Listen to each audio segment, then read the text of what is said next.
Greetings, everyone. Lorri Rowlandson here from BGIS. We're here at the RPIC and BEIC conference interviewing key thought leaders on the topic of sustainability. And I'd like to introduce to you John Burbee, who's joining me in this next segment. Hey, Lorri. How are you? I'm great. How are you, John? Good. Good to see you. Thanks for joining us. Yeah.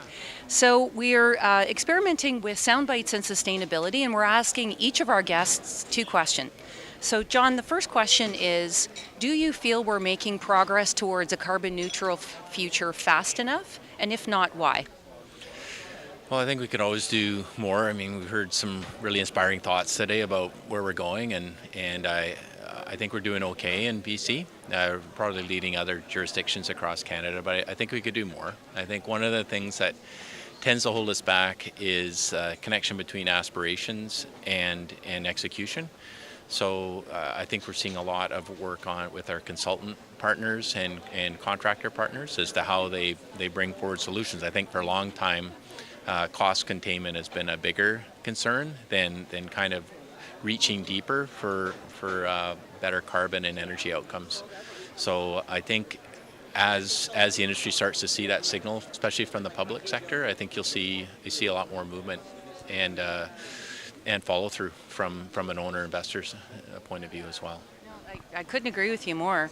So if you had to wave a magic wand and pick one thing that we could do to accelerate progress, whether that be at an individual level, at a company or provincial level, or at the level of Canada, what would you suggest is the one thing that we could do to accelerate progress faster than we are today?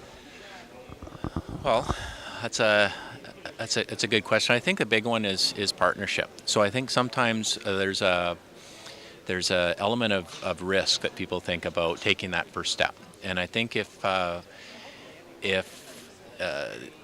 industry sector and public sector, if there's a move towards partnership where there's a shared gain and a shared risk, I think there's probably more opportunities where you're not trying to move something forward or propose something where it feels like you're taking all the risk.